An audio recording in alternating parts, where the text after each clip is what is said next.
Buenas tardes, amigos. En primer lugar, gracias por asistir a este evento. Es para nosotros un gran placer y un honor contar con el panel que hemos convocado, todos especialistas, todos con una gran trayectoria de trabajo y de lucha. Eh, el, el- el título del foro lo tomamos de una idea que tiene mucho que ver con quien motiva y a quien le estamos rindiendo un homenaje en este evento, porque motivó mucho la lucha en Venezuela. Emeterio Gómez, que originalmente era economista, terminó su carrera y su vida de pensador metido ya en el mundo espiritual y se atrevió incluso a proponer un concepto que todavía hay que trabajarlo mucho, que es capitalismo espiritual, que parece contradictorio, pero que no lo es. Es una, digamos, es una maduración, un proceso que tuvo Emeterio muy importante. Bueno, eh, uno de los aspectos que tenemos que cuidar mucho es el tiempo. Yo voy a abrir rápidamente. Aquí están como organizaciones patrocinantes y promotoras.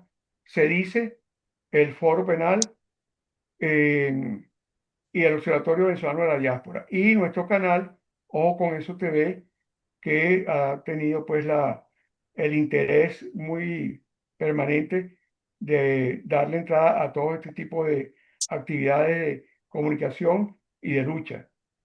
Tenemos también a un invitado que casi simboliza el acto o el evento, que es William Dávila, lo estamos viendo por aquí. Saludos, William. Mi respeto y mi saludo orgulloso de tenerte aquí porque te tocó duro. Casi que le pones una bandera a nuestro foro. Bienvenido y gracias.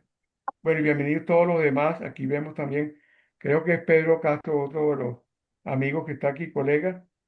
Luis Arocha, Pat Velázquez, Mariela Suárez, doctor Pedro Arevalo, Munira Mañiz, Michelle Simón y Lorenzo Marcano. Entonces, derechos humanos y desarrollo humano se cruzan de una manera muy particular.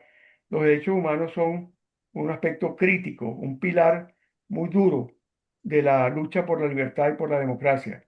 Desarrollo humano está como en el campo más de la observación, del pensamiento, de la reflexión, pero es quizás el perfil más importante que refleja el crecimiento y la consolidación de la democracia.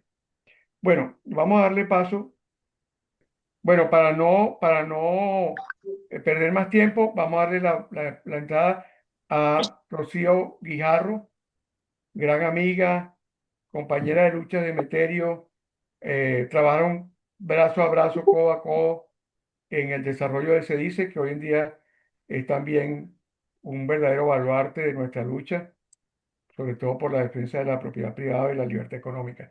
Adelante, todos la conocen, bueno, ella es filósofo, pero más que todo, ella se dice, Gracias, Manolo. adelante, ok, No adelante, filósofo, adelante. licenciada en filosofía, que es muy distinto. Bueno, está bien. Para mí, Gracias, Manolo. Buenas adelante, tardes a adelante, todos, adelante, amigos adelante. queridos. Ver a Vladimir Zanoni, me es muy grato porque, bueno, Vladimir prácticamente fue aquí donde se formó y donde nos coordinó varias veces proyectos. Vladi, un gran saludo. Y Fanita, bueno, ¿qué te puedo decir sino abrazarte siempre? Bueno, gracias Manolo por esta iniciativa de reunirnos para conversar sobre temas cruciales, como le encantaba decir a nuestro insigne maestro y amigo, a quien le rendimos homenaje permanente como es y fue Emeterio Gómez, y de quien seguimos aprendiendo y que nos enseñó a reflexionar sobre lo que es lo humano en cada uno de nosotros y nos enseñó mucho la importancia de la economía de mercado para que Venezuela fuera una sociedad próspera, ¿no? Y desde Se dice Libertad, bueno, hemos seguido acompañando el pensamiento de Meterio. Es una organización que con 40 años no ha dejado un solo día de promover, defender y luchar por una Venezuela libre y próspera. Y uno de los temas claves para lograr esto es la poderosa noción de lograr ser un país de propietarios. Una idea que además tiene un potencial enorme, porque el derecho a la propiedad es un derecho humano fundamental, ya Alfredo nos lo reconfirmará, y está intrínsecamente ligado a la libertad. Y estos dos valores están demasiado, demasiado profundos en el alma de los venezolanos y de la gente.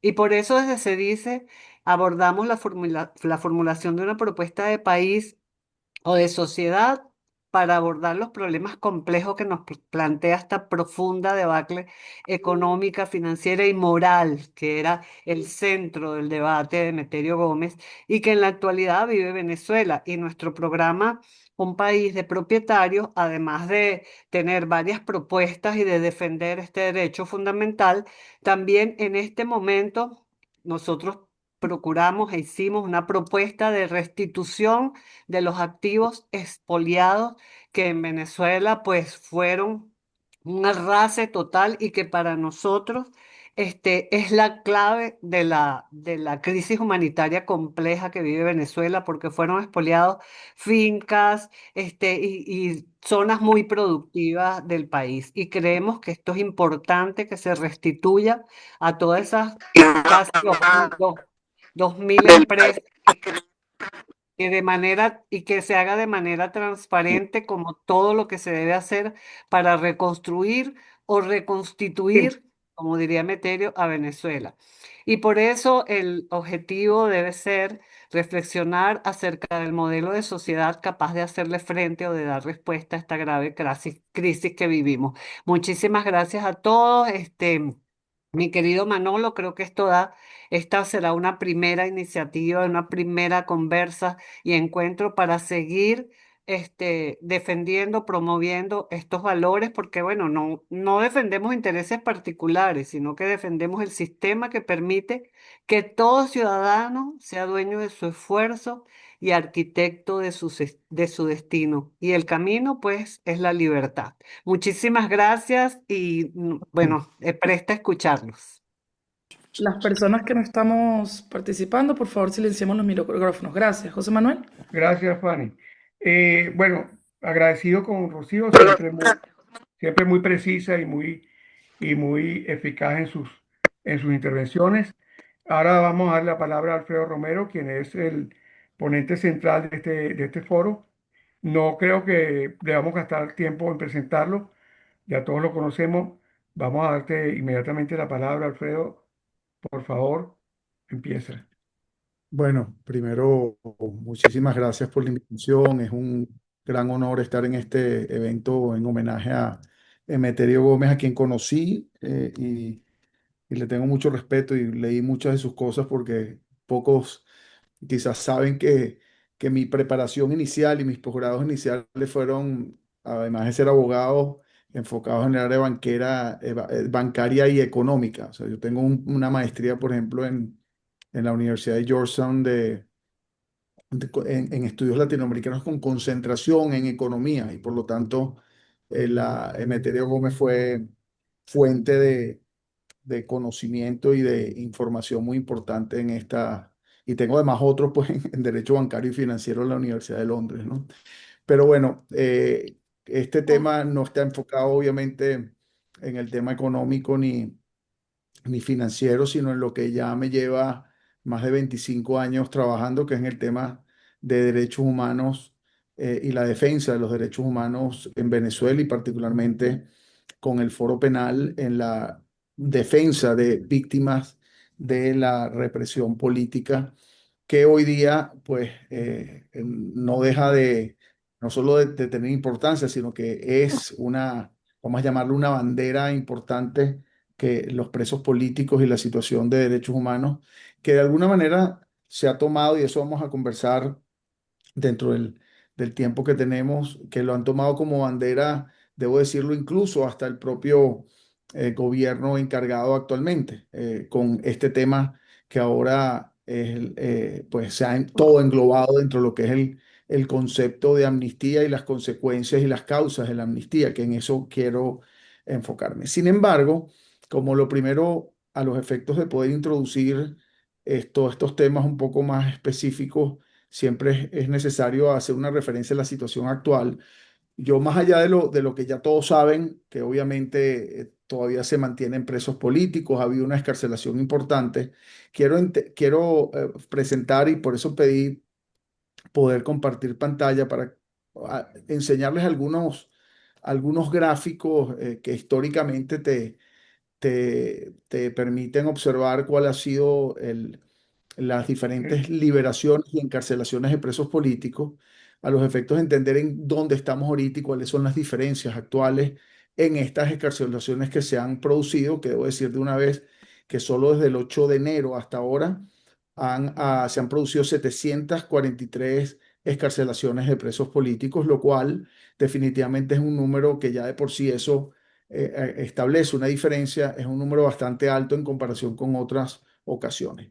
Nosotros desde hace ya mucho tiempo, y esto cuando yo tuve la gran oportunidad, por cierto, por una invitación bueno, indirecta, pero fue el propulsor de eso, de Ricardo Hausman, hablando de economistas, pues, ¿no? En la Universidad de Harvard, en el Carr Center for Human Rights, yo tuve la oportunidad, ahí en la Harvard Kennedy School, tuve la oportunidad de hacer un fellowship, ¿no? Me invitaron como investigador un año, básicamente en el 2015, y esa fue la oportunidad donde pude observar la estadística que el Foro Penal tenía y todo este trabajo que veníamos realizando desde Otra hace vez muchos pilla. años, que comenzó básicamente como algo pues informal y consecuencia de las víctimas que surgían, pero no era algo que nosotros no decidimos un día constituir una organización de derechos humanos, sino simplemente un grupo de abogados, entre ellos Gonzalo y mío, que comenzamos y originamos lo que era esta defensa de personas, pero en ningún momento era ganado. Pero bueno, para echarles el cuento corto, ahí en la Universidad de Harvard tuve la oportunidad de revisar todas las estadísticas que teníamos, porque tenemos un sistema bien detallado, cuántos detenidos había, etcétera, y descubrí que había que había una estrategia detrás de la encarcelación de presos políticos, una estrategia bien definida. ¿Y cómo lo vi? Bueno, en las estadísticas veía, y ahorita le voy a enseñar, esto no, eh, vamos a ver si se logra ver esto, vamos a ver cómo lo comparto, aquí está, ajá, ahí, no sé si ven ya Se ve el perfecto, gráfico, Alfredo. Sí, se ve. fíjense. Y viendo toda esa estrategia, encontré algo que ahorita se ve muy regular y que fue lo que llamé en su oportunidad, que hoy en día todo el mundo lo repite, la puerta giratoria, que es que mientras se encarcelaban personas, a su vez se escarcelaban personas, es decir, mientras se encarcelaban, se liberaban personas. ¿Qué ocurre? Que eso tenía el objeto de mantener un número de presos políticos más o menos estable, es decir, la línea de presos políticos, si trazáramos una línea recta allí, más o menos está en 300, etcétera, y llegó a subir en 2024 a unos 2.000 presos políticos, pero se mantenían mientras encarcelaban y escarcelaban, ¿no? Eso es lo que yo llamé la puerta giratoria, porque efectivamente había el número hoy día de presos políticos o de personas que han estado encarceladas en algún momento es de más de 19.000, pero los que se mantenían presos y lo que tú observas, por ejemplo, hoy son 493, pero el efecto intimidatorio, el efecto ante la población es mucho más grande. Fíjense, ahora, tomando en cuenta eso, que no vamos a hablar concretamente de la puerta giratoria, sino lo que quiero es enseñarles esta puerta giratoria para que vean la diferencia, este gráfico, para que vean la diferencia después del enero de 2026, si ven al final del gráfico, yo no lo puedo indicar aquí pero me imagino que lo verán. Después de enero de 2026 hasta el día de hoy, sumamos y es 700 y tanto, a unas diferencias allí, pero son aproximadamente 800 personas que han sido escarceladas. Fíjense cómo sube la línea azul en comparación con la roja, y ahí hay una gran diferencia, que en esa oportunidad, en este momento en particular, se observa que no ha habido, a diferencia de algunas encarcelaciones muy aisladas, no ha habido nuevas encarcelaciones. Fíjense que por primera vez, dentro de todos estos números que vemos ahí, que obviamente es por mes, por lo tanto no ven día a día lo que ha pasado, pero vemos que está en cero en los meses particularmente febrero y marzo. Quiere decir que las nuevas encarcelaciones, la puerta giratoria de alguna manera se ha detenido de alguna forma, ¿no? Ha habido más excarcelaciones que encarcelaciones. Es decir, no más encarcelaciones, ha habido solo excarcelaciones y no nuevas encarcelaciones. Lo que quiere decir que el aparato represivo, a pesar de existir y no se ha desmantelado, al menos no se ha activado nuevamente. Esto es una diferencia importante. Vemos entonces dos diferencias. Una, el número de personas escarceladas es mucho mayor a otras ocasiones, a otros momentos donde ha habido negociaciones importantes, porque esos que ven ustedes allí, esas escarcelaciones previas no son de negociaciones, sino es la puerta giratoria que encarcelan y escarcelan. Pero en este caso en particular, luego particularmente el 3 de enero y concretamente el 8 de enero, que es que se anuncia que van a haber nuevas escarcelaciones, el número es bastante alto en comparación con otras oportunidades. No ha habido nuevas encarcelaciones. Sin embargo, el sistema represivo de alguna manera se mantiene intacto. Fíjense, esto para que tengan una idea, esto es desde el año 2014 hasta el día de hoy, más o menos. Ese es lo que es el efecto por tajiratú. Ustedes ven cómo se encarcelaban personas, que es la línea roja, así como se escarcelan, etcétera. Y siempre ha habido esa evolución. En cambio, al final del año baja, como ustedes están viendo, la línea roja empieza a bajar y se mantiene pues en cero al día de hoy.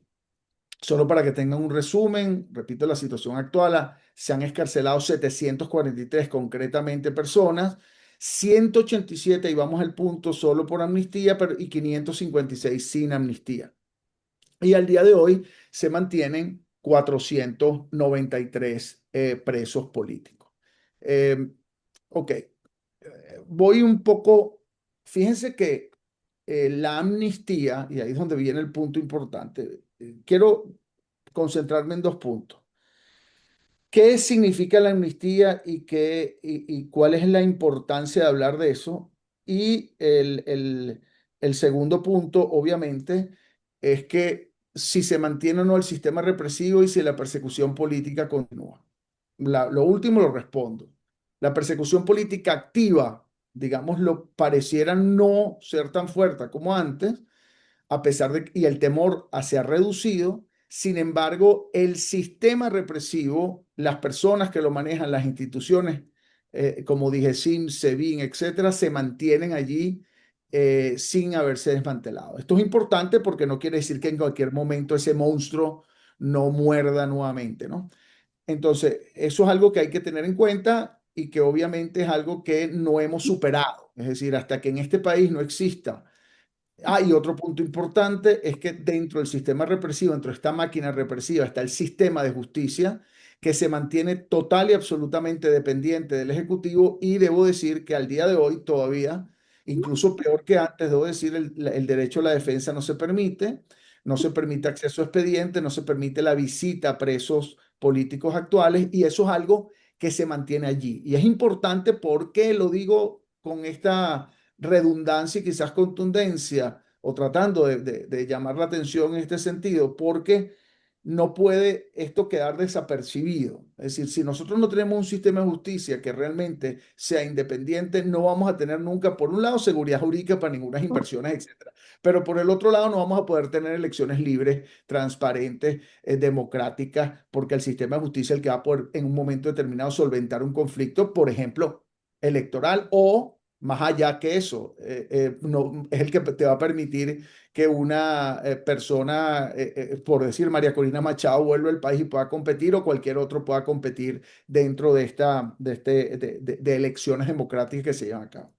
Ahora bien, vamos, esto es un punto importantísimo que, repito, debemos pensarlo bien y no podemos dejar de decirlo. ¿Ok? Yo trato de insistir, pero no. Dan bastante temor, digámoslo así, que como que la situación nos lleve esta ola de supuesta cosa que yo quiero decir que no hay transición. Obviamente, yo creo que, bueno, ustedes más expertos en estos temas políticos lo pueden ser. Aquí no hay transición todavía. Aquí no hay una reconstrucción de país todavía. Aquí lo que hay es una posibilidad de cambio, pero manejada por unas personas que en definitiva son los mismos que controlan, que mantienen el sistema represivo, que fue el mismo que encarceló a William Dávila, por ejemplo, que se encuentra acá y que hoy en día está libre, pero digamos lo que está libre basado en unas circunstancias, por decirlo, excepcionales que sabemos cuáles son, pues que es básicamente la intervención americana, no hay duda alguna en ese sentido. Ahora bien, vayamos a la amnistía. Y como no tengo tanto tiempo, yo escribo un artículo que salió publicado que ojalá tengan chance de leerla, un libro que coordinó Alan Bruder Carías sobre la ley de amnistía y que precisamente explica un poco el significado de la extinción de pleno derecho de la amnistía.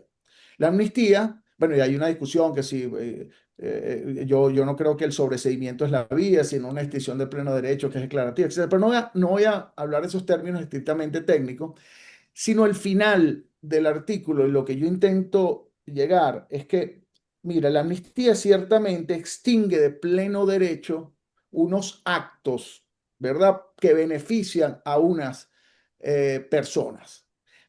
Pero la verdad que hay detrás de la amnistía, y es lo que no se expresa, y es lo que no se establece, y es lo que es definitivamente algo desde mi punto de vista grave, es que la verdad de la amnistía es que en Venezuela se han violado los derechos humanos desde el punto de vista sistemático, hay presos políticos y hubo una presión, obligación a hacer una supuesta amnistía y a liberar a presos políticos para crear la percepción de que se estaba llevando a Venezuela a una reconciliación.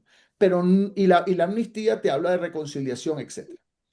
¿Cuál es no la crítica, sino digamos, lo peligroso de esta amnistía? Como ustedes vieron, y por eso se los enseñé, la amnistía solo ha liberado en lo que respecta a presos políticos. No me refiero a las personas que ya estaban escarceladas y que les otorgaron y que las liberaron plenamente y les eliminaron las medidas restrictivas, que son muchas, pero los que estaban presos como tal, solo la amnistía logró liberar, ahorita, yo les enseñé ahí el número, creo que era 180 y tanto del total de 743. Quiere decir, punto uno, no hacía falta amnistía para liberar personas, no hace falta amnistía para liberar gente.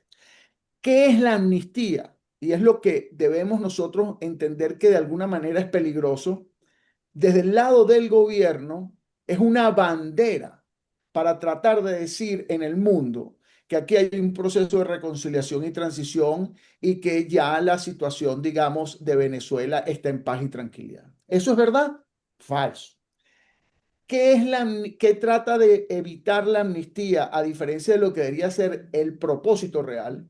Que en Venezuela existen presos políticos, que en Venezuela existió violación a los derechos humanos, porque cuando ustedes leen la ley, en ningún lado te dice que hay unas víctimas, que las víctimas van a ser reparadas, que las víctimas existieron. No, te dice que hay un grupo de personas que cometieron unos crímenes incluso de terrorismo por una situación política conflictiva y la amnistía les va a dar un beneficio a esas personas. Eso es lo que dice la ley en general, pero el artículo 2 te habla de reconciliación, pacificación, etcétera, etcétera. Entonces vayamos al tema de la extinción de pleno derecho, que es un punto técnico importante.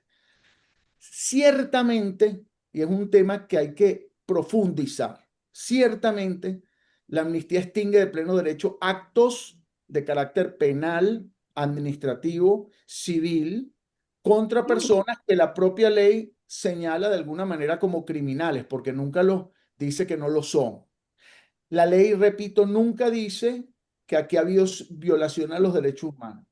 Pero la ley, y esto es un punto importante, extingue de pleno derecho esos actos, pero jamás podemos pensar, y ahí es donde viene la discusión de la final de ese artículo, que la ley extingue las responsabilidades de aquellas personas que cometieron esos actos o que de alguna manera fueron los que ejecutaron esos actos. ¿Qué quiere decir? Jueces, fiscales y policías que detuvieron y personas que mantuvieron privadas de libertad a individuos.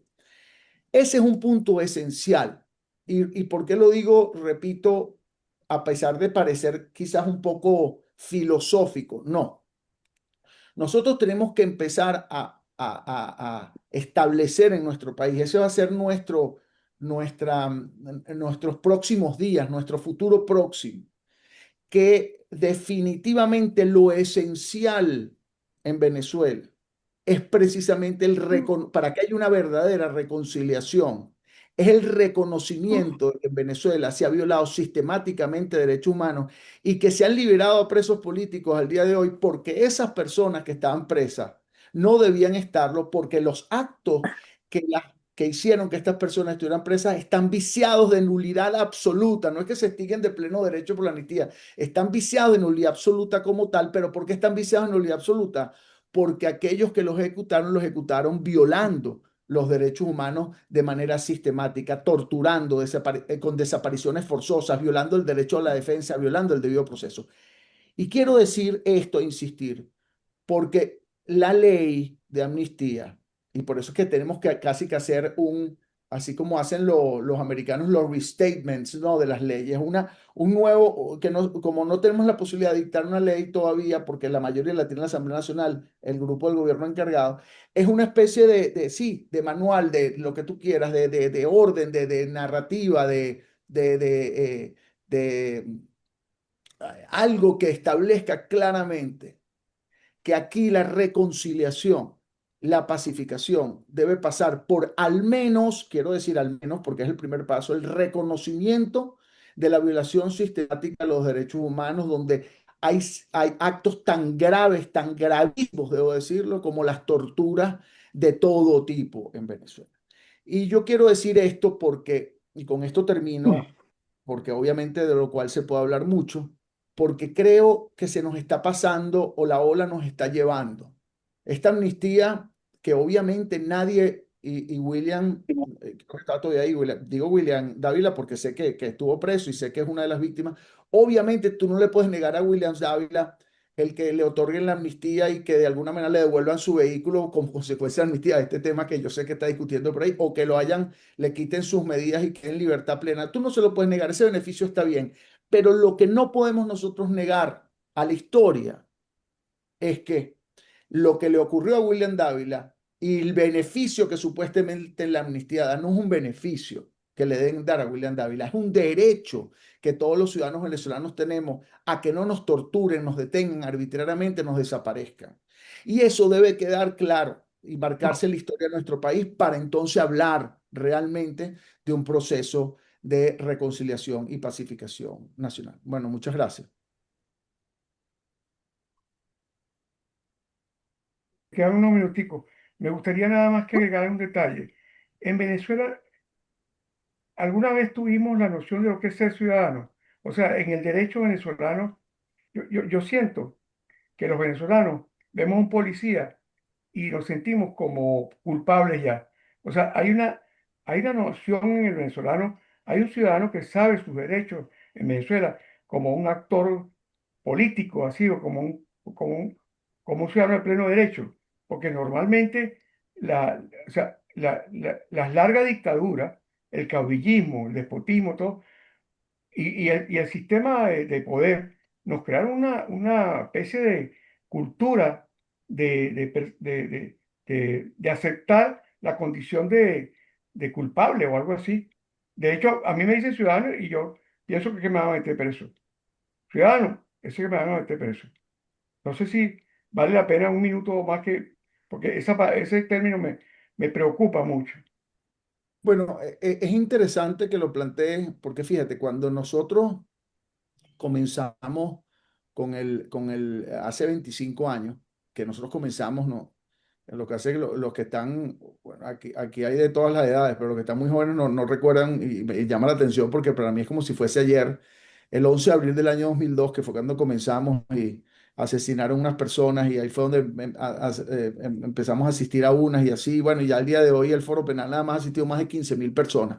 Lo digo porque ciertamente digamos, la confianza en el sistema de justicia y eso, la referencia al ciudadano, que en definitiva ese concepto de ciudadano está asociado, desde mi punto de vista, muy directamente con Estado de Derecho, ¿no? Porque no existe un ciudadano si no existe un Estado de Derecho que lo pueda calificar como tal y que le pueda garantizar a esa persona ser un ciudadano dentro de una sociedad, ¿no?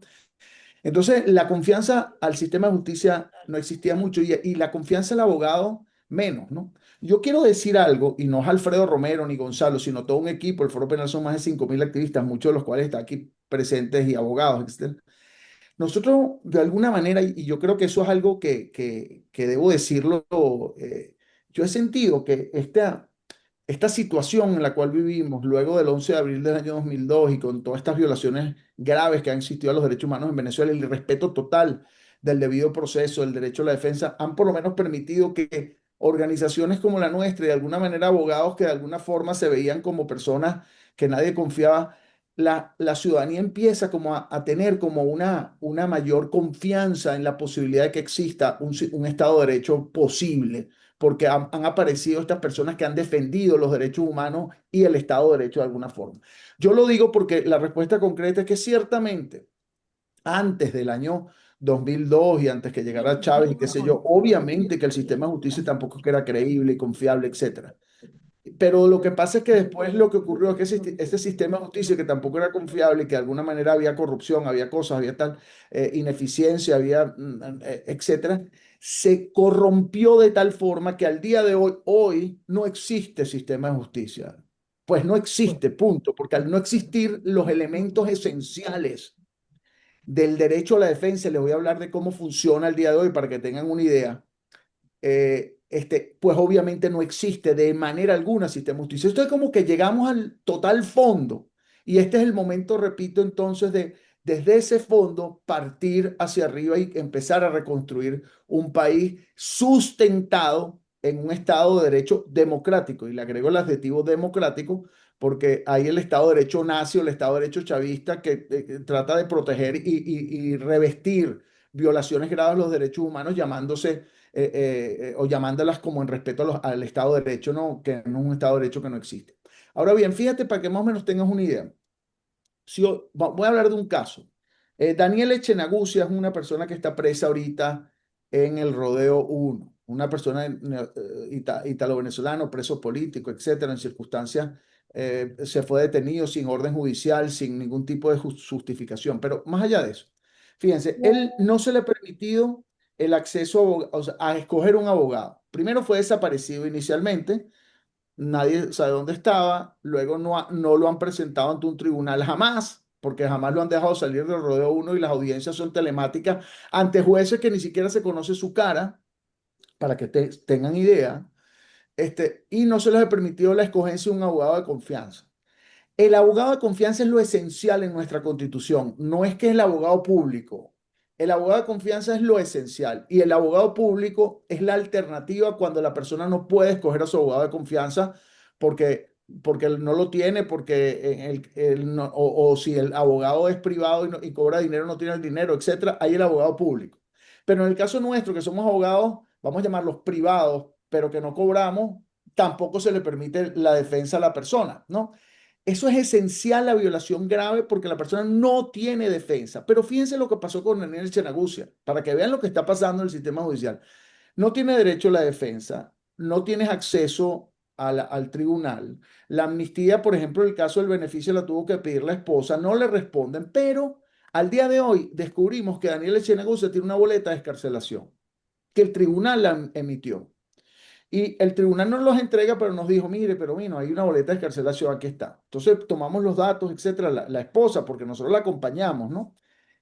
Porque el Rodeo 1 no le da la excarcelación, no le da la gana de liberar a Daniel Charabucio, simplemente no le da la gana. Pero entonces nosotros metemos un habeas corpus, que es el amparo por la libertad, que es la fórmula cuando la persona tiene una libertad de conforme con el artículo 44 de la Constitución, etcétera, etcétera. Y en la unidad de registro, en la unidad de recepción de documentos de Palacio de Justicia, que es unas taquillas ahí, metemos el habeas corpus y entonces, como ya saben que es un habeas corpus, como ya saben la situación, ellos se hacen cómplices de evitar que el tribunal pues entre en un conflicto con el Rodeo 1 porque el tribunal tiene que ir al Rodeo 1 y decirle, liberen a esta persona, punto. Pues no reciben el habeas corpus, pero no lo sellan. ¿Para qué? Para no tener que responder. Entonces, cuando nosotros vamos y decimos, mire, pero ¿qué pasó? No, es que todavía no nos han dado las órdenes de recibirlo. Así mismo te dicen ya, en la unidad de registro. Entonces, yo interpuse con la esposa también un amparo contra, un amparo contra amparo, porque al final es un amparo contra el tribunal, contra la unidad de recepción de documentos. Y yo, señor, ustedes ni siquiera me quieren recibir el documento y ustedes me dicen que estamos recibiendo orden. Entonces le entregó el papel, pero no lo sellan tampoco el amparo. Entonces, no tienen la posibilidad de interponer un amparo porque lo tienen ahí secuestrado por órdenes de arriba, de quien sea. Y entonces tú no tienes, mira, una, un habeas corpus, que es lo esencial. No tienes la posibilidad, primero, derecho a la defensa. No te reciben los recursos. No te hacen lo que les da la gana y simplemente no contestan. Entonces, no hay un sistema de justicia. Y el control, debo decirlo, eso es ahorita. El control es total de alguien que en definitiva es el ejecutivo o la persona que tiene el gobierno que dice, no, mira, a mí no me interesa que haya nadie que se oponga ni que de alguna manera contradiga las decisiones que yo tomo en cuanto particularmente a presos políticos. Muchas gracias, Alfredo. Muy importante lo que acabas de decir. Y yo creo que le estamos dando una redondez al tema muy buena. Ahora vamos a tener a un nuevo ponente, que es el doctor Vicente Márquez. Él es abogado, es embajador de Human Rights en Perú y también él es comisario o fue comisario del, del CICPC. Adelante, Vicente. Gracias, Alfredo. Estás Ah, silenciado, Vicente. Te toca ajá. desmutearte. Sí, O abrir el micrófono. exacto. Gracias, Fanny. Ok, no. Pido mil disculpas a ustedes porque no escuché las últimas palabras que dijo José Manuel y no sabía a quién estaba mencionando. De todos modos, Ponte muchas más gracias. abajo, Bueno, les ponte más agradezco a abajo, José Manuel. céntrate más en la imagen, céntrate más. Pon la computadora un poquito hacia atrás para que Ya, tu ya, cabeza, ya, ya, ya, ya, tu ya. cara quede más centrada. Ah, Ok, ahí. gracias, gracias. Muy bien. Ok, Adelante, Vicente, bienvenido. ok. Bueno, gracias José Manuel y gracias al equipo que está conformando este foro por darme esta gran oportunidad. Voy a ajustar la presentación mía, la exposición mía, voy a ajustarla exactamente a los 15 minutos que se me ha dado.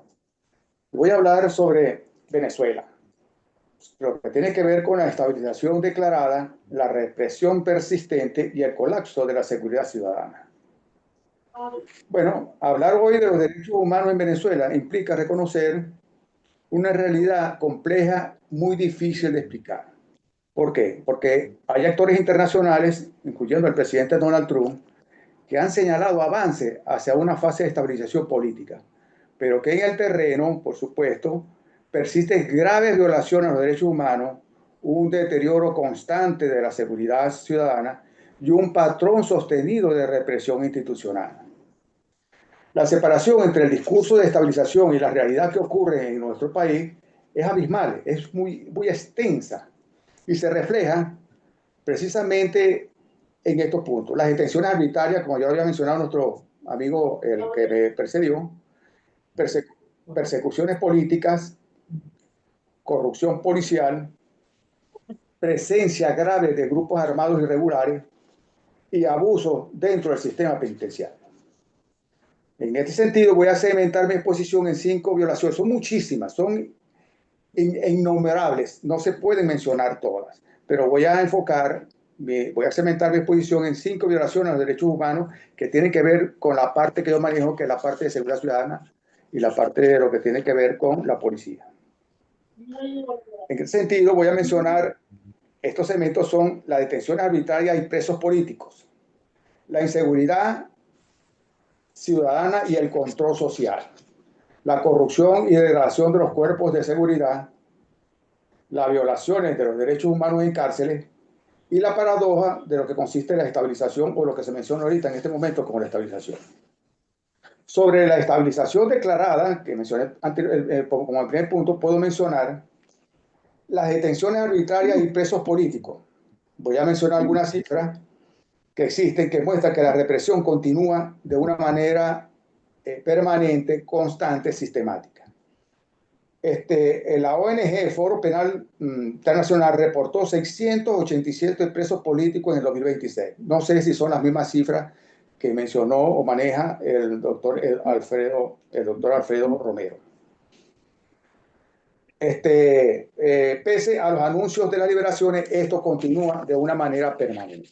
Un balance anterior de enero del 2026 documentaba 711 detenidos por razones políticas, incluyendo civiles, policías y militares.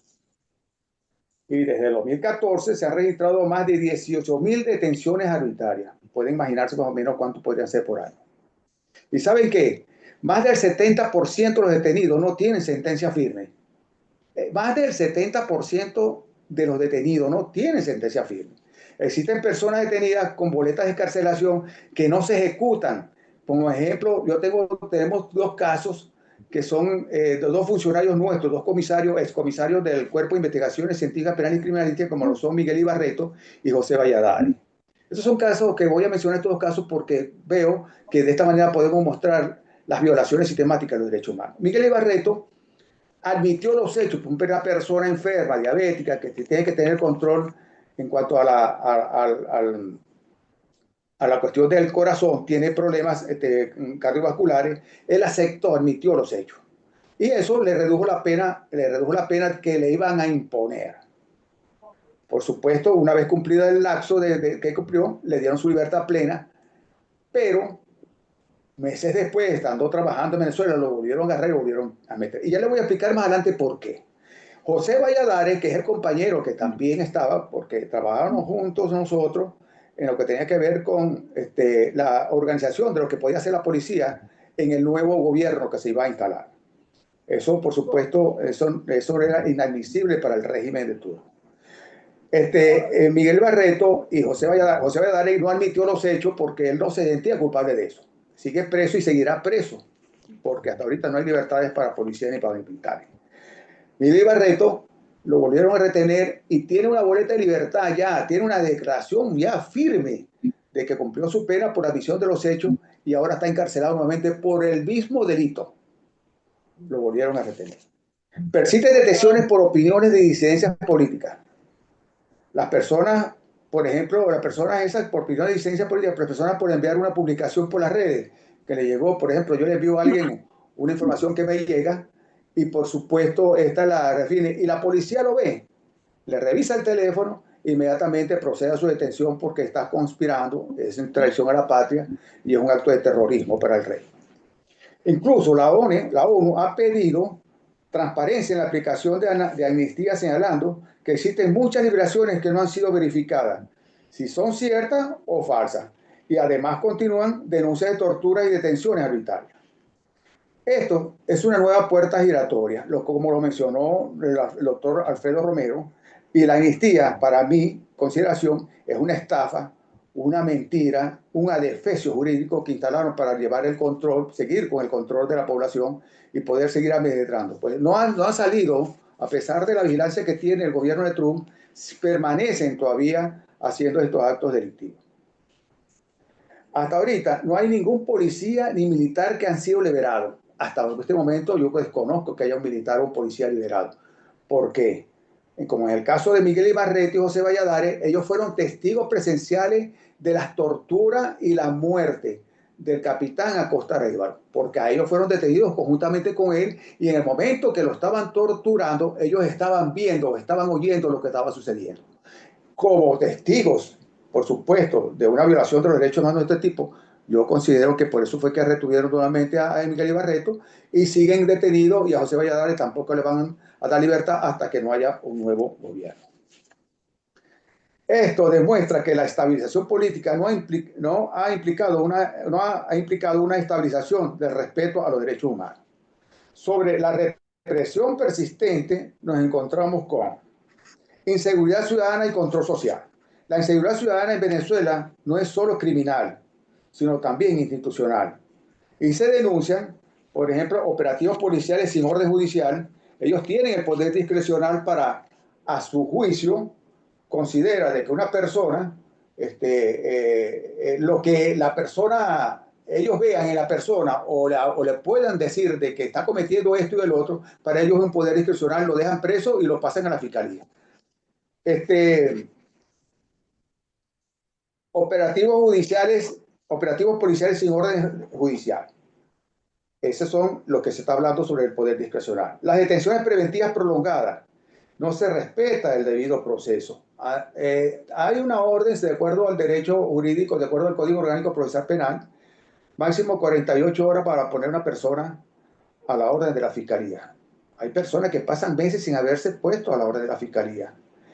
Y para de contar, nunca han sido presentados en años, nunca han sido presentados ante el tribunal que le corresponde llevar el caso. Las extorsiones policiales, esto es verdaderamente aberrante. Práctica policial que siembran esos policías cuando no consiguen la forma de cómo detener a una persona, porque le ven que tiene un poder adquisitivo, que puede tener dinero, le siembran droga, le siembran cualquier cosa para practicar la detención y negociar una libertad. Es una corrupción constante que está ocurriendo dentro de la población venezolana. Cobros ilegales en las alcabalas y amenazas a opositores. Esto ocurre cuando las personas van a las alcabalas y llevan, por ejemplo, una insignia de María Corina, por decir algo de María Corina, ella está cometiendo un delito. Y lo detienen. No es con la finalidad de llevarlo a prisión, sino de negociar una libertad. La corrupción es sin precedentes. Es un delito ser trabajador. Ejemplo, en caso de los agricultores, deben pagar para distribuir sus productos. Las personas que pasan sus camiones para llevar sus productos desde Barquisimeto, Carola, no sé dónde, hacia Caracas o Valencia o Maracaibo, otras ciudades del país, es un constante pago de peaje que deben contribuir con toda la policía. Y son alcabalas interminables donde ellos tienen que descargar dinero. Llegan allá, ya no es rentable llevar productos hacia el interior, no les es rentable. Porque y en el caso de la oposición, llevar una bandera de Venezuela, como lo dije anteriormente, o tener algo alusivo a María Corina Machado, es catalogado un opositor y detenido bajo calificativos jurídicos inventados por los funcionarios. A esto se suman los colectivos. Se ha solicitado internacionalmente el desarme de estos individuos y el resultado es un ciudadano sin protección.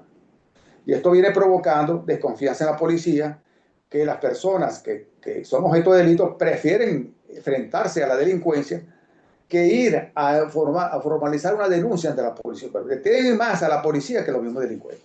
La ausencia de denuncias por temor. El régimen alega la reducción de la criminalidad por las supuestas medidas de seguridad tomadas por el régimen y ellos han hecho difusiones ante los medios de comunicación que han bajado la cifra de la criminalidad. Y es cierto, han bajado, pero han bajado por la eficiencia y la eficacia de los cuerpos policiales ni los controles de que hacen los cuerpos de seguridad. Si no se ha reducido el índice delictivo, es que ha sido por la migración venezolana. Esa diáspora que ha salido de Venezuela, también se han ido los delincuentes, porque no tienen más nadie que robar en Venezuela. Se han ido también a robar en otros países, por eso ha bajado la delincuencia. Pero también esa arrastrado de la delincuencia ha liberado a Venezuela de la criminalidad un punto. Y por miedo a la población a ir a denunciar a los cuerpos policiales, como lo mencioné anteriormente. Las percusiones por razones políticas. En Venezuela, lamentablemente, es un delito ser opositor al régimen. Hay una persecución constante. Lo digo porque ya nuestro compañero anteriormente lo ha mencionado, lo mencionó, uno de los compañeros que estuvo conversando antes de empezar el programa, y sabemos de que hay una constante persecución por razones políticas. Control territorial informal. Ellos se apoderaron de las comunidades usando los VH, los VH, no sé cómo le dicen, las personas estas que tienen el control de las comunidades, que son los consejos comunales, y han tomado sectores, ellos se han dividido sectores para tomar el control de la población. Configuración de un modelo de inseguridad estructural y politizada. Como colapso de la seguridad ciudadana puedo mencionar corrupción y degradación de los cuerpos de seguridad. Hay que hacer una reingeniería total y completa de los cuerpos policiales. Otro elemento crítico es la pérdida de la institucionalidad policial. Entre los que se encuentra la infiltración delictiva, los cuerpos están completamente infiltrados. Sacaron delincuentes de las cárceles y personas que no están preparados, nunca han ingresado ni han hecho su curso dentro de la policía para incorporarlo dentro de la policía, como un control que tienen allí dentro de los cuerpos policiales. Hay que hacer una reingeniería total de los cuerpos policiales, una depuración completa. La corrupción sistemática, hay metástasis. Ningún cuerpo, ni siquiera ninguna institución, los ministerios, las direcciones de policía, direcciones de todo, todos los cuerpos de seguridad y las instituciones públicas tienen una metástasis de corrupción. Las extorsiones a comerciantes. Los policías, como lo dije anteriormente, se dividen en la zona y coordinan con delincuentes. Bueno, anda tú a extorsionar, cobra, si cobra me pasas lo mío. Pero si no, lo hace la policía. La policía va y empieza a hacer el trabajo suyo en componente con los delincuentes. Las detenciones para obtener pagos, como ya lo mencioné, que son las siembras que producen a las personas, le siembran droga para poder hacer cobro a las personas para poder liberarlas. Vicente, Y la Vicente, criminalización del ciudadano. ¿Va? te falta mucho, ¿Sí? porque es que Sí. ya ¿Me estamos, escuchas? sí, Ya, estamos debo sobre la terminar. hora, estamos sobre la hora. Ok, la criminalización del ciudadano. No se paga delito, aquí se paga pobreza. Aquí la persona detenida, así haya cometido el hecho, sale en libertad. Y las personas que no tienen dinero caen presos. Sus consecuencias son: el ciudadano enfrenta simultáneamente delincuencia común, abuso policial, persecución política y impunidad judicial. Continuando como la violación de los derechos humanos institucionales, observamos violación de los derechos humanos en cárceles. La situación carcelaria continúa siendo uno de los puntos más graves. Existen denuncias internacionales dentro del país, fuera del país, una práctica constante, donde la tortura física y psicológica, aislamiento prolongado, la negación del sistema de médicos, la incomunicación, la prohibición de abogados privados, restricción de visitas familiares, todo esto viene ocurriendo en las denuncias que han hecho las ONG a nivel internacional y lo que está ocurriendo hoy dentro de Venezuela. Podemos asegurarle el cuerpo, se llama la CSPD, que nosotros llamamos el Cuerpo Superior de Policía en la Diáspora. Hay sospechas infundadas de detenciones de personas que no van a salir en libertad. ¿Por qué no van a salir en libertad? Porque personas que han torturado y han muerto dentro de la cárcel y no van a salir. Y tenemos conocimiento que en el ECOIE hay personas dentro de las alcantarillas de aguas negras introducidas ahí, que después más adelante vamos a demostrar una vez que se libere el país. Voy a finalizar con esto. Hay una planificación clara. La estabilización política no ha significado aún. No ha hecho el Estado de Derecho, no ha habido independencia judicial, no ha habido seguridad ciudadana ni garantía para la disidencia. Y voy a cerrar con esta conclusión. La situación actual en Venezuela refleja una transición incompleta donde coexisten anuncios políticos con prácticas represivas. Hoy el ciudadano venezolano sigue enfrentado miedo a disentir, inseguridad ciudadana, detenciones arbitrarias, violación en las cárceles y ausencia de garantías judiciales.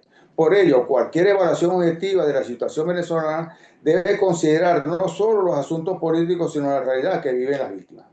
Porque no puede hablarse de estabilización mientras la libertad, la seguridad y los derechos humanos sigan siendo vulnerados. Hasta aquí mi exposición. Gracias y disculpen Muchas por la gracias, extensión del muchas gracias, podcast. excelente, ¿no? Le ha dado un complemento muy importante a todo lo que señaló Alfredo, de manera que yo creo que ha sido muy exitoso lo que queríamos conocer y aprender de lo que ustedes manejan. Ahora vamos a darle la palabra a un joven, brillante economista, egresado de la Universidad Central de Venezuela, alumno directo de Meterio y especialista en desarrollo. Vladimir Zanoni está trabajando mucho un tema que pareciera no ser inherente al programa del foro, pero que va a tener mucha importancia y que yo le sugiero que lo tengan presente porque es lo que viene en una herramienta muy importante para todos los que vamos a rescatar a Venezuela. Adelante, Vladimir, bienvenido y gracias. No, buenas tardes. Gracias, Manolo. Una pregunta. Primero quisiera que me confirmen que se escucha bien. Ujú. Perfecto. Sí, sí, se Ya, escucha bien. excelente. Bueno, quería darte las gracias, Manolo, por la invitación, a Fanita también por estar organizando este momento para recordar a su querido padre, Emeterio Gómez, con quien, bueno, tengo que decir que mi formación empezó, pues, ¿no? Mi formación académica le debo mucho a, a Emeterio, incluso mi manera de afrontar, entender y de escribir y percibir problemas tiene Por mucho que ver favor, con lo que... Vladimir, centra más tu cara Oye, porque te estás cortando espérate un la segundo. cabeza. O sea, Espérate un segundo. mueve Déjame ver un momentico acá. mueve la pantalla un poquito hacia atrás y queda más. Exacto, ahí está. Aquí me ves bien. Ah, bueno, excelente, Ok. perfecto. Muy bien. No, quería agradecerle a Fanita por la invitación. Entiendo que era un espacio para reivindicar a su papá en el sentido bueno, de las ideas que nos dejó. Y a mí me dejó muchas, pues, ¿no? Que me han servido de mucho a lo largo de mi vida profesional, pero espiritual también, ¿no? Entonces, de lo que voy a conversar yo, tiene una relación tangencial con el objetivo central del tema de los derechos humanos. Yo me voy a centrar más en los aspectos de desarrollo humano y en particular voy a conversar sobre unas reflexiones que no son sino solamente eso, que son reflexiones mías, no comprometen a la organización donde trabajo ni nada, son reflexiones mías sobre el rol que en el momento actual, y bueno, póngale la circunstancia país, póngale la circunstancia temporal que vivimos, me parece que son relevantes para pensar en los temas del desarrollo humano. Vienen influenciadísimos por lo que yo aprendí con Emeterio y por eso creo que era una oportunidad que no debía dejar pasar para conversar, ¿no? Entonces yo tengo algo escrito, se lo voy a pasar a Manolo, después usted lo puede leer si quieren, se los voy a dejar leer, ¿no? Es una suerte como de speech que monté, ¿no? Entonces nosotros en estos momentos vivimos un momento histórico singular, no solamente porque ha emergido una tecnología extraordinariamente poderosa, sino porque la tecnología nos está obligando a volver sobre una pregunta antigua y muy decisiva, ¿no? Y es una pregunta que se hacía Emeterio de manera sistemática y todo el tiempo. ¿Qué significa ser humano? ¿Sí? Esta tecnología me refiero a la inteligencia artificial, pues. No es únicamente un nuevo instrumento de producción, ¿verdad? Tampoco es solamente una plataforma de automatización, ni siquiera es una innovación más dentro del ciclo tecnológico. Sobre todo, es un desafío intelectual y cultural que nos obliga a revisar el concepto mismo de desarrollo humano. Durante décadas, ¿no? E incluso siglos, tendimos a identificar la inteligencia con ciertas capacidades específicas, capacidad de calcular, de memorizar, de clasificar, de inferir y de resolver problemas y procesar información. En otras palabras, inteligencia se asociaba casi estrictamente con la idea de racionalidad analítica. Y sin duda esa dimensión ha sido fundamental en la construcción del conocimiento en general, científico en particular, y el desarrollo material ha sido fundamental. Pero hoy, frente a sistemas que vemos de inteligencia artificial que son capaces de ejecutar muchas de esas funciones con una velocidad a escala sin precedentes y con una precisión incluso mayor de la que tenemos nosotros como capacidad, comenzamos a darnos cuenta de algo que es crucial. Una parte importante de aquello que llamábamos inteligencia era en realidad de carácter instrumental. Y esto es algo que Meterio nos destacó de manera muy, Pero cuando me ya, ¿dónde que yo? Ajá. No, algo que nos insistía Meterio antes de que existiera la inteligencia artificial, incluso tal vez anticipando que esto era algo que podía surgir, eso no lo vamos a saber, pero una parte importante de eso que llamamos inteligencia era en realidad de carácter instrumental, ¿sí? Entonces, ese es mi primer punto. La inteligencia artificial replantea el concepto de inteligencia humana. Nos muestra que la racionalidad entendida como capacidad para procesar información y producir respuestas es enormemente valiosa, pero no es necesariamente el núcleo más sustantivo del humano, aunque ya la computadora lo hace. Y si una máquina puede hacer cada vez mejor buena parte de aquello que antes consideramos la expresión superior de la inteligencia, entonces lo que verdaderamente distingue al ser humano tiene otro lugar, que no está ahí, ¿no? Y entonces la pregunta es, ¿dónde está ese otro lugar? ¿Qué es lo que significa ser humano en este momento? Desde la perspectiva de que ya los temas de resolver problemas lógicos están resueltos. Y ese otro lugar, a mi juicio, es la creatividad. Pero no entendía como manera estrecha, como mera producción artística, qué sé yo, ¿no? Sino un sentido un poco, digamos, más profundo, ¿no? Esa capacidad de abrir posibilidades, de imaginar lo que no existe, de crear nuevas realidades, de instituir sentido allí donde solo hay datos, rutina y repetición. Esa es la nueva capacidad humana. Eso es lo que nos va a distinguir a nosotros. Incluso para repensarnos como país, como sociedad, como individuos. Y esa creatividad es la facultad de poner en el mundo algo que no estaba dado. Esa posibilidad de transformar la realidad, no solo de descubrirla y administrarla, porque eso ya las cópulas van a hacer mejor que nosotros. En este sentido, la inteligencia artificial no reduce el valor del humano, sino que lo hace visible. Y ahí está el aspecto central, pues, ¿no? De lo que se logra con inteligencia artificial. Ahora se vuelve visible lo humano. Nos obliga a reconocer que la dimensión más sustantiva de la inteligencia no es solo resolver lo existente, sino crear lo que no existe, ¿no? Entonces, aquí encuentro yo una conexión muy sugerente con la intuición de Emeterio. La idea de que la racionalidad cumple un papel instrumental, pero no agota la sustancia de la vida humana. Hoy esa intuición adquiere una vigencia inesperada, yo diría inesperada. Y lo que estamos viendo con la inteligencia artificial es precisamente que la razón analítica, por poderosa que sea, ya no sirve para explicar la totalidad de la esfera de lo que significa ser humano. Hay una esfera de libertad, creación, valoración y sentido que no puede ser reducida a cálculo. Y hoy es evidente. Tal vez hace 20 y pico de años, cuando Emeterio me enseñó estas cosas, eso no era tan claro. Yo tenía 23, ahorita tengo 50, no estoy tan joven como dice Manolo, ¿sí? Pero, pero ya hace 27 años Emeterio nos planteaba esto. Voy a dar un segundo punto, ¿no? Y este giro que exige repensar de manera radical lo que significa la formación humana, ¿ok? Si lo fundamental no es la racionalidad técnica y analítica, sino esa capacidad de crear donde no hay, ¿qué es lo que vamos a enseñar ahora? ¿Qué significa el desarrollo humano? Y como corolario, ¿cómo entendemos derechos humanos también, ¿no? Si la inteligencia artificial puede responder preguntas, redactar textos, resumir argumentos, producir código, traducir idiomas, simular procesos deliberativos, entonces el gran peligro en nuestra época no es simplemente el rechazo de tareas. El peligro más profundo es la abdicación del juicio crítico. Ahí es donde tenemos. Entonces me refiero a algo que esto es muy concreto. Y esto es el riesgo de acostumbrarnos a delegar no solamente el trabajo, sino el discernimiento. No solamente la búsqueda de la información, sino la evaluación de su validez. Y no es solo la reacción de una idea, sino la responsabilidad de pensarla. Cuando esto ocurre, el problema ya deja de ser tecnológico, es antropológico, porque una sociedad que transfiere sistemáticamente su capacidad de juicio a sistemas externos corre el riesgo de debilitar justamente aquello que lo constituye una condición central de la autonomía humana. Por eso la infraestructura que necesitamos no es solamente digital, no basta con conectividad, acceso, plataforma, alfabetización tecnológica ni leyes, aunque todos eso sea indispensable. También necesitamos una infraestructura formativa, técnica, ética y cultural que enseñe a las personas a relacionarse con la inteligencia y entre ellos, sin someterse a la inteligencia artificial.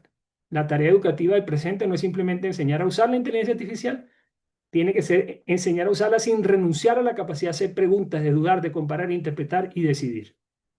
En otras palabras, el juicio crítico no debe ser reemplazado por la inteligencia artificial, sino fortalecido mediante ella. Ya está el poder. La promesa más noble de esta tecnología no es pensar en lugar de nosotros, sino ayudarnos a pensar mejor. No cancelar la creatividad, sino liberar capacidades para ejercerla con mayor profundidad. No sustituir la reflexión, sino elevarla.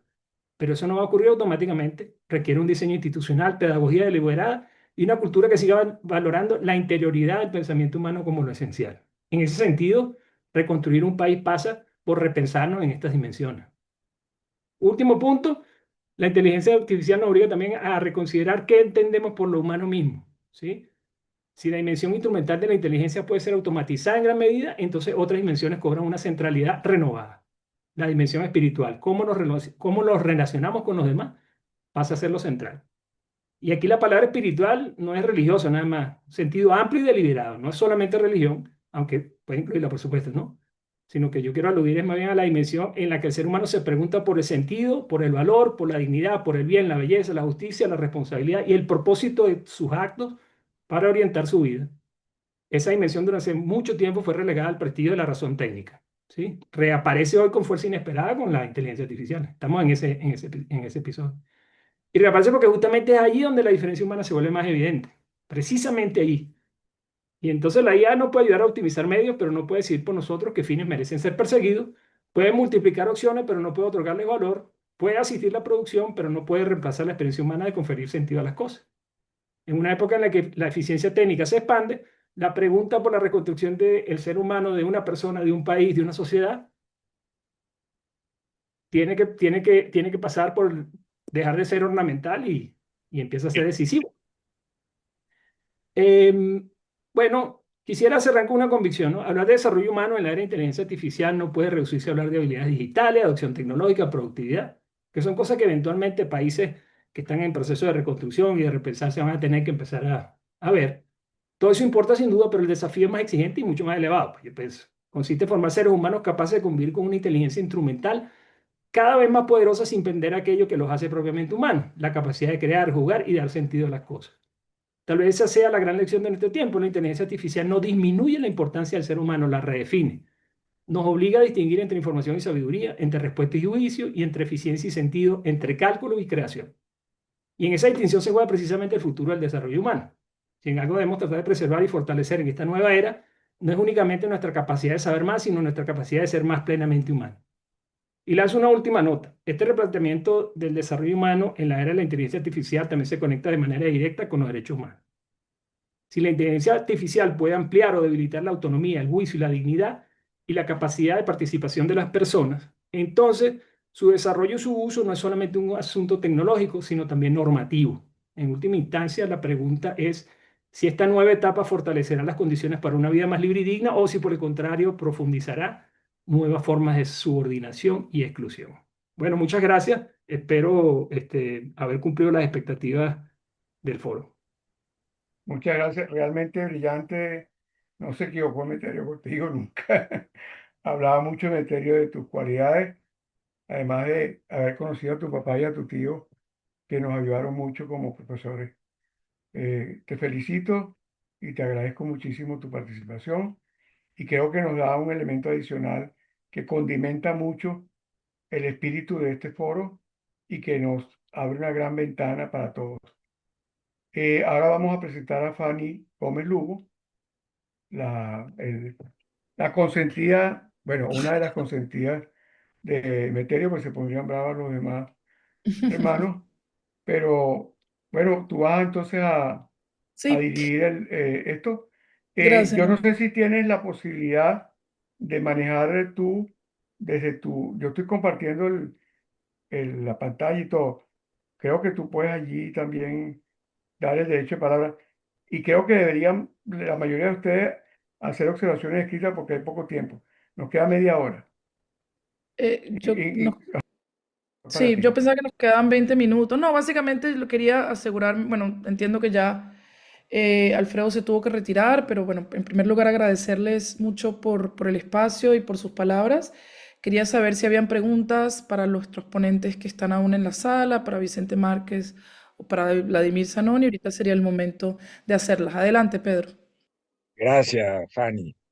Bueno, para mí era absolutamente impensable no participar en este foro, que gracias que Manuel me lo mandó. Yo incluso hablé con él ayer por teléfono, y la verdad que Meterio para mí fue una figura muy importante.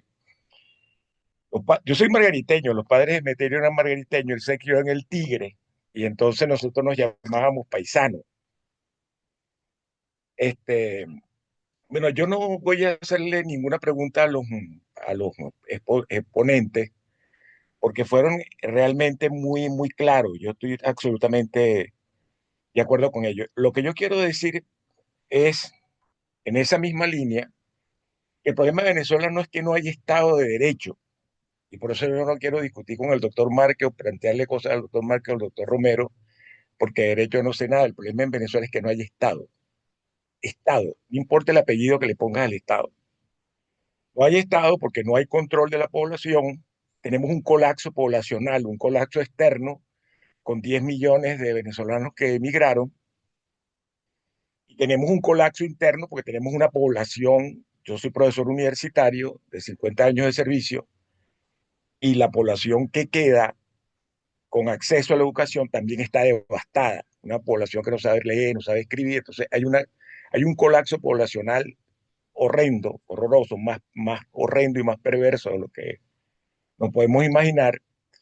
No tenemos control territorial, no hay estado, no hay justicia, no hay este monopolio de la fuerza, porque este es un estado que se dividió entre bandas delictivas, entonces no hay estado. Entonces, el tema no es reconstituir el Estado de Derecho, el problema es constituir el Estado. Ahorita estamos en un estado supletorio que lo proporciona los Estados Unidos y la fuerza armada norteamericana que está dentro y fuera en las costas, patrullando las costas del país. Pero para llegar a la democracia, para llegar a la deseada transición, nosotros tenemos que pensar un Estado. Entonces lo que hay que pensar, los que pensamos o lo que creemos que pensamos, como decía Vladimir, para eso tenemos la inteligencia artificial, eso nos potencia más, estoy de acuerdo con él. Tenemos que pensar un Estado que no existe, un Estado que se vaporizó en estos 27 años. Entonces, si queremos realmente tener una opción de país en el largo plazo, tenemos que pensar el Estado. Y ahí lo dejo para no abusar de los compañeros. Gracias, Pedro. ¿Alguna reacción de nuestros panelistas al comentario? Buenas tardes, mi nombre es Sí. Franklin Altuna, soy abogado internacionalista en mi última fase de formación y yo le comentaba a José Manuel Serna que el gran problema, estoy completamente, primero quiero pedir disculpas por haber llegado tarde, pero parece que Dios me hizo llegar al momento justo cuando el señor o el doctor Vladimir es que se llama el de la inteligencia artificial, Sí, Vladimir Zanoni. hablaba de la creatividad a la hora de repotenciar nuestras capacidades en el desarrollo humano. Estoy totalmente de acuerdo, pero también estoy de acuerdo con el anterior comentario del profesor universitario que nos lleva a no tener Estado, a tener un Estado pulverizado, a tener una sociedad pulverizada, porque en estos 27 años todos los valores han sido trastocados. O sea, la valoración de ser un profesional universitario quedó pisoteada y terrible. Enterarse de que el heredero del trono tiene una licenciatura en estudios militares cuestionados por el general Christopher Figuera y que le han entregado un doctorado a domicilio. O sea, son cosas, son terribles. Pero yo no quería traer eso a colación, aunque hay toda una sociedad que se ha formado en estos 27 años tratando de sustituir a un esquema, al esquema de que la formación universitaria es la que te va a dar la guía para tú tener la aplicación del 112 de la Constitución. Entonces, yo lo que quería comentar es que nosotros hemos desviado el sentido del derecho. Nosotros nos hemos quedado en el derecho positivo. Hemos desarrollado toda una cantidad de planteamientos alrededor del positivismo y nos olvidamos del justnaturalismo, que es el derecho natural, que es en donde caigo yo con Vladimir en conjunción. Me explico. Lo que priva en la Convención de Ginebra, en la Convención de Palermo, en la Convención de Viena, en el 69, en el artículo 69 de la Convención de Viena, que están prohibidas las torturas y las desapariciones forzosas, etcétera, etcétera, etcétera. Yo me refiero al justnaturalismo, al jus cogens, por Dios. O sea, vamos a olvidarnos de las tablas del Antiguo Testamento, de diferenciar el delito, la falta del pecado. Estamos entrando en una etapa de tanta sofisticación que nos estamos olvidando de lo básico.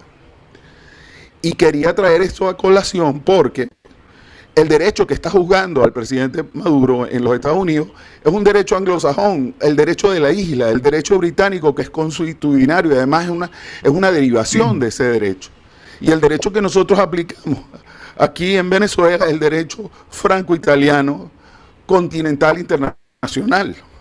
Todo se arreglaría si todos los abogados del mundo nos pusiéramos de acuerdo y escribiéramos una constitución internacional. Sería maravilloso, pero eso es muy difícil, porque hay demasiados aspectos a considerar, pero sobre todo quiero rescatar lo del desarrollo humano, porque tenemos demasiadas herramientas para crecer y seguir o sea, lo que está pasando ahorita, por ejemplo, que todo el mundo dice, bueno, ¿qué está pasando? No entiendo.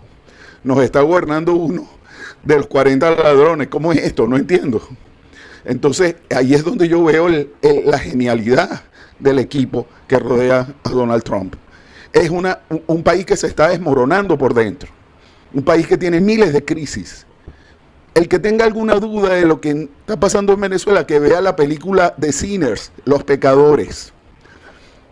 Yo recomiendo que vean la película y vean los planteamientos que hace el vampiro mayor de confraternidad, de amor y de convivencia ciudadana. Gracias, eso era todo lo que quería decir. Gracias, Franklin. Adelante, Eddie. Hola Alfredo, muy buena tu presentación como siempre. ¿Han tenido ustedes la oportunidad, el Foro Penal, de contactar, ya sea personalmente o a través de alguna carta, con la encargada de negocios de los Estados Unidos para plantear la actual situación? Excelente pregunta, Alfredo. Sí, bueno, primero un gran saludo de tiempo que no te veía, con gran gusto estar en contacto.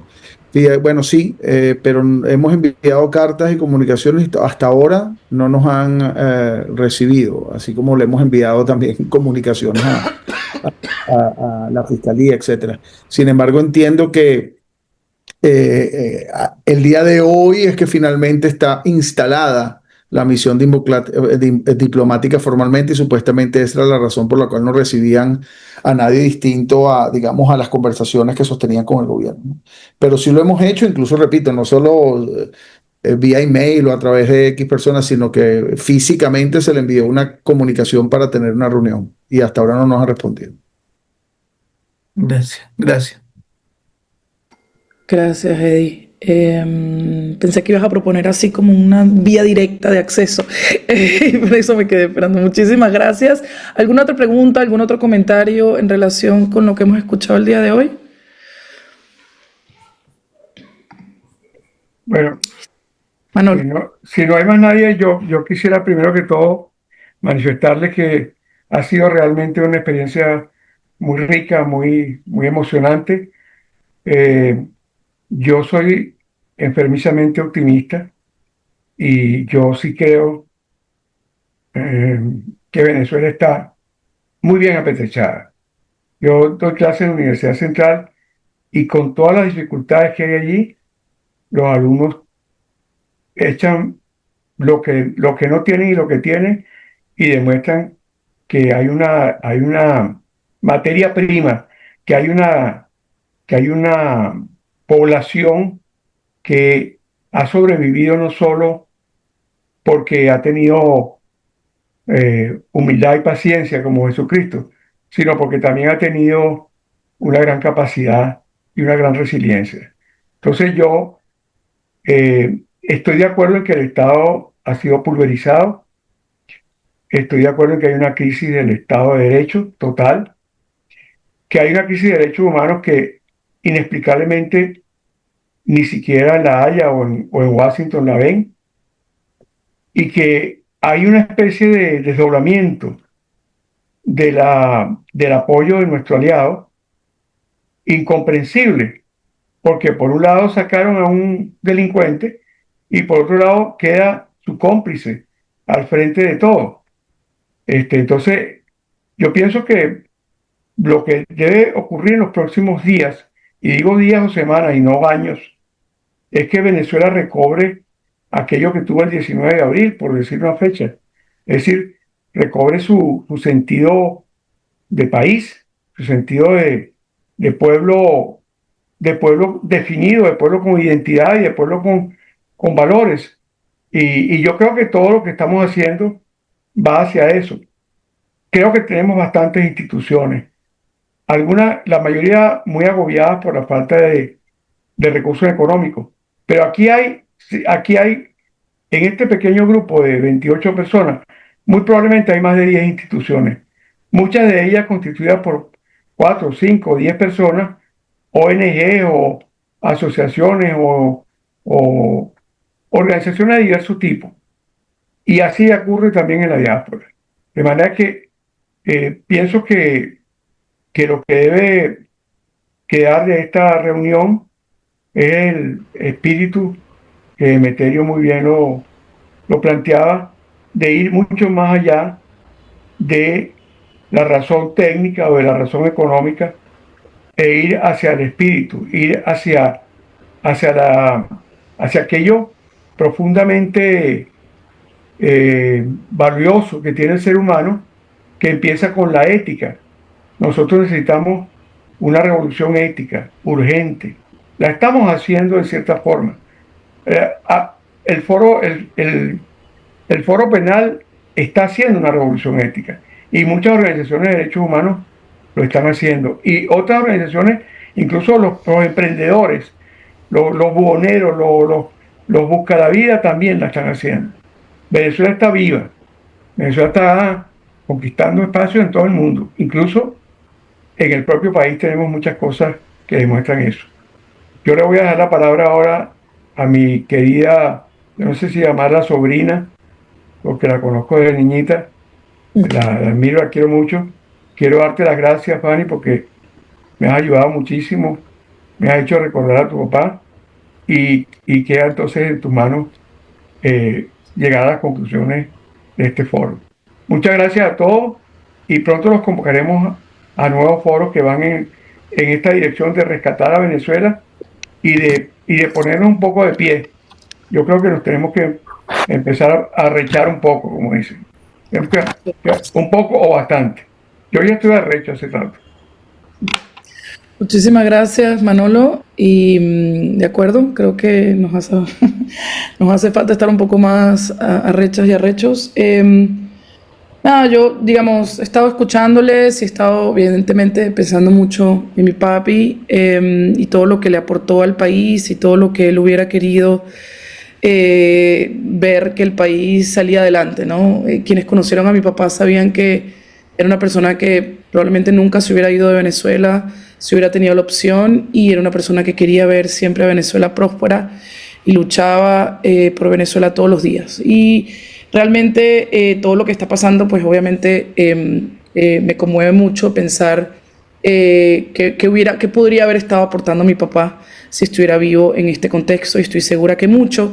Y parte de su legado pues ha sido influenciar a personas como ustedes, y también obviamente tener una excelente relación siempre con CEDICE y con todas las organizaciones venezolanas en aras de un país mejor. Evidentemente la situación de violación a derechos humanos fue muy claramente explicada por nuestros presentadores Alfredo y Vicente. La situación es absolutamente crítica, lo ha sido desde hace muchísimos años. Ha habido algunos cambios en cuanto a excarcelaciones a partir de enero de este año, pero básicamente, ustedes lo dijeron muy claramente, las violaciones de derechos humanos en Venezuela son sistemáticas y pues ni siquiera, algunos de ustedes lo dijeron, no podemos hablar de Estado de Derecho, ni siquiera de la existencia de un Estado, y efectivamente probablemente estamos ante un Estado fallido. Quiero darle muchas las gracias a Rocío por sus palabras iniciales también. Siempre el apoyo de CEDICE ha sido fundamental, y también a Vladimir, porque nos lleva de la mano precisamente.